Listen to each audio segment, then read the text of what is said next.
Hello, you're watching the Luna Show. It was the somber Luna Show, and I know that this is not typical of my show, but I wanted to bring to everyone's attention that hate crimes still exist in our community. And so, as you can see, this beautiful young man was murdered in the island of Puerto Rico, but there are a lot of young beautiful gay people that are murdered in across the world. And so I wanted to bring this attention to you guys so you guys are aware that things like this exist and that there's still a lot of work to be done in the world. So I hope you guys watch and get involved and be a part of a community and support each other, because that's, at the end of the day, that's really what's important. So I hope you guys really get this. Someone who wanted a way to express my outrage and horror at the way in which a human being at the peak of promise and possibility could be reduced to a pile of body parts on the side of a road. Almost immediately, though, I saw the chord this story struck with everyone, and I knew this would grow to something huge and different.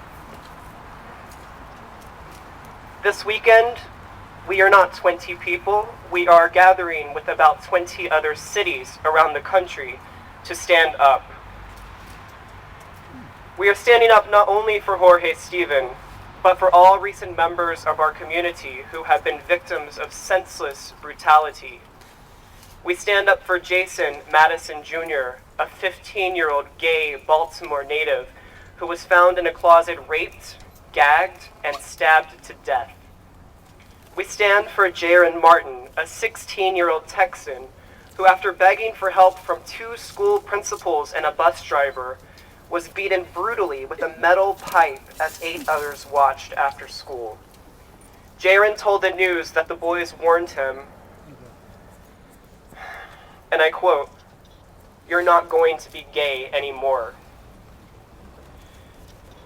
We stand with all of our gay, lesbian, bisexual, transgender, queer, and questioning peers who have been victimized just for simply being.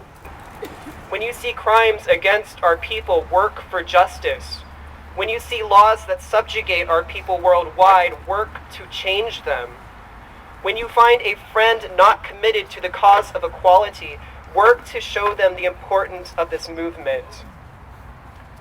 And please, we must stop the infighting. No one part of our movement can accomplish betterment of humanity alone. We must call for the stop of bickering between gays and lesbians, between blacks and Hispanics, between upper, middle, and lower classes. White gays must unite with those of color. Homosexuals must stop stigmatizing bisexuals. The gay movement must stop leaving behind the trans movement. Do not let us be divided and conquered. And that there are 20 cities gathered today sends a strong message that no matter how much the police officials in Puerto Rico, no matter how much presently the governor of Puerto Rico wants to pretend that Jorge Steven wasn't murdered in a brutal hate crime, America will not let that happen. 20 cities across the country are saying this was a hate crime, that this crime needs to be named as what it was. And when all of us leave here tonight, we talked about actions. There are actions to take. We need to write, email, and call the governor of Puerto Rico. We need to demand that he make this a hate crime, that he take actions against the investigators. And we need to write, email, and call the Attorney General of the United States, Eric Holder. The governor of Puerto Rico will not name this crime what it was if he will not act on behalf of the people of Puerto Rico. Attorney General Holder can do it in the name of our country, and that is what must happen. So when you leave here tonight, honor Jorge Steven, honor Jason, honor Jack Price, who was almost beaten to death in College Point, because of his sexual orientation. Honor Mario Vera, who was beaten in Bushwick because he is a Latino who is still struggling to recover. Honor and remember them by calling and emailing the Governor and Attorney General Holder and saying, as Americans, this crime must be named and prosecuted as what it was, a ruthless and brutal hate crime. You know, what needs to happen is that people need to speak out and say that an attack against anybody because of their gender identity, sexual orientation, race, disability, whatever it is, isn't acceptable. And that if you target one member of a community because of who they are, then you target all of us. And we also need to hold elected officials and government officials accountable, and they have to name hate crimes as hate crimes when they happen and prosecute them to the fullest extent of law, because what we've seen is that when hate crimes are prosecuted as such, the criminals get higher and tougher penalties, and that does have a deterrent effect, and that's very important. And we can't allow something in Puerto Rico to be treated differently than it would be in New York State. Not only within the United States, but in other countries. I mean, we can't speak for other countries and other governments, but, you know, we can speak for Puerto Rico, which is a part of the United States. Yeah. And they need to get over, like, someone like the investigator needs to get over that machismo and make such a senseless, hurtful statement as he did. Yeah. Because it's sort of like you're siding with the criminals, like you're saying, you know, it's okay, well, this person deserved it because he should have known better. You know, it's, you know, and yeah, it's like saying, you know, like she got raped because she was wearing a miniskirt. I mean, it's so old school, it's so dated, it's so uncalled for, and someone, especially like people like him, need to be educated. That we won't tolerate that it's not right, that it's not acceptable to make a statement like that and get away with it.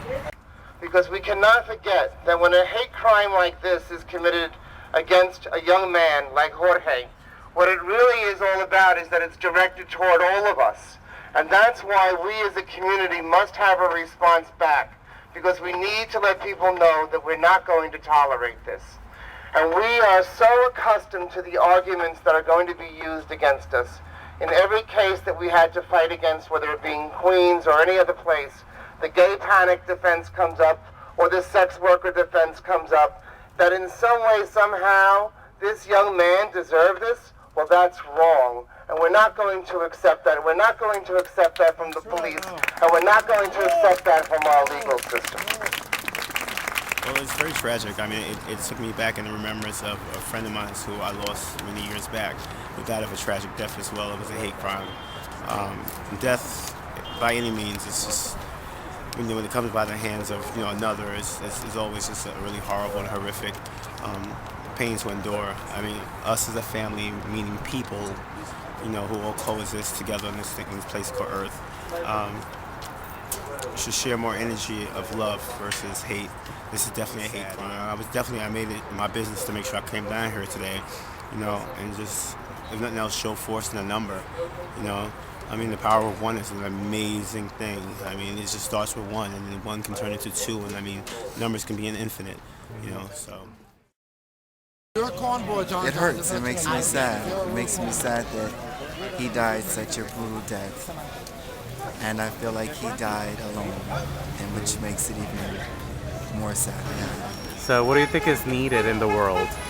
I think people need to not fear what they don't understand. And I think that's why violence is amongst us, because people fear what they don't understand. And if you just opened your eyes and your mind and your heart, and you will find that there's no need to fear. And the world will be, it's cheesy, but a much better place. Thank you. Of life, like candles for our brothers and sisters from the West Side Highway piers of New York City to the farmlands of Laramie, Wyoming, to the Castro streets of San Francisco, to Puerto Rico, and feel the closest we can to heaven, because true love has no boundaries, and our angels have wings too. Thank you.